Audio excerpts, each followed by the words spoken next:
तर हा वाहतूक कोंडी कर म्हणजे नेमका काय आहे एकदा आपण पाहूया.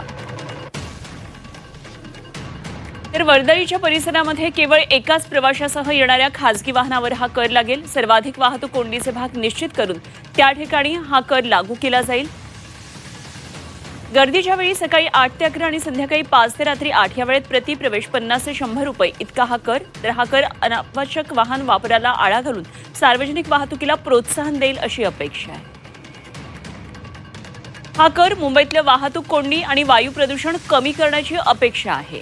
लंडन, सिंगापूरच्या सेंट्रल बिझनेस डिस्ट्रिक्टमध्ये या कर पद्धतीचा वापर होतो.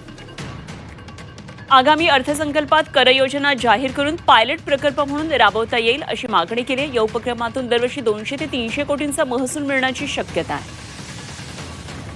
त्यामुळे मुंबईकरांवर वाहतूक कोंडीचा हा नवीन कर लागू होऊ शकतो. तर या करातून मिळणारा महसूल शहरातल्या हवेची गुणवत्ता सुधारण्यासाठी वापरावा.